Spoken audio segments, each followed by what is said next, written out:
Top സിംഗറിന്റെ ഡിവറ്റ് വിത്ത് playback singer റൗണ്ടില് കുറിഞ്ഞിക്കുട്ടി എത്താണ്. Welcome Parthivi.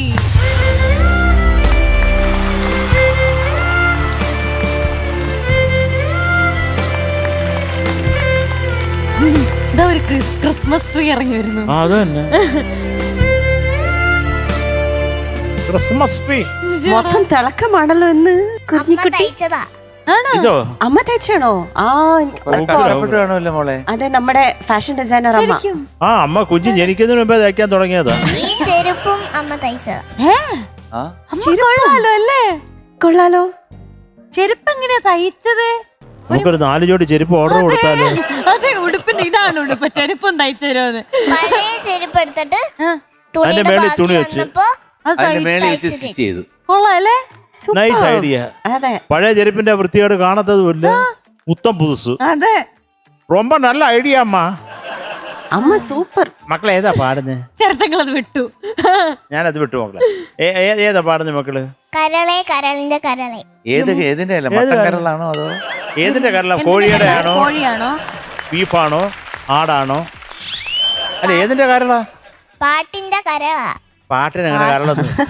അതെന്തോന്ന് Kerala? മനുഷ്യനും ആടിനും ഒക്കെ ഇല്ലാത്ത കരളാണോ പാട്ടിന്? പാട്ടിന് പോവച്ചേ. കരളേ, മട്ടൻ ലിവറേ. അങ്ങനല്ല. എനിക്ക് പിടിച്ചാ നിൽക്കുന്ന കവിത കവിത കവിത അങ്ങനല്ല. കൺമണി അൻപോട് കാതലൻ ഞാൻ എഴുതും കടിതമേ. കവിത കൊട്ടത് കൊട്ടട്ടും കൊട്ടിവിട്.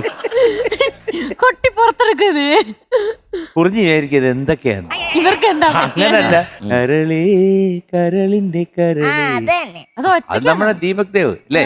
അതെ അതെ. പിന്നെ പാടിയത് വിനീത് ശ്രീനിവാസൻ. ആൻഡ് റിമി ടോമി. ഉദയനാണ് താരം പടം. അങ്ങനെ പറ. റിമി ചേച്ചിയും പറയാനായിട്ട് സമ്മതിക്കണ്ടേ? നമ്മുടെ മോഹൻലാലിന്റെ പടം. പറയാൻ അല്ല, ആരാ കുഞ്ഞിന്റെ കൂടെ പാടുന്നത്? ആബിദ് മാമൻ. ആബിദോ? ആബിദിന്റെ പേര് ആബിദ് അൻവർ. പക്ഷെ പാവം വന്ന് വിളിച്ചോണ്ട് ആദ്യം അങ്കിളെ വിളിച്ച ഒരാള് വന്നിട്ട് ഒരാള് മാമാന്ന്. നമസ്കാരം. ആബിദയെ പിന്നെയും കണ്ടു. ഇപ്പൊ അല്ലേ ഇപ്പൊ പറഞ്ഞ ആരാ പാടുന്ന ആപ്പ് മാമൻ. ആബിദ് മാമൻ. അങ്ങനെ തെളിച്ച് പറ. തെളിച്ചു പറയുമ്പോഴേ ആബിദ് വിഷമിക്കുന്നത്. ആബിദ് മാമൻ.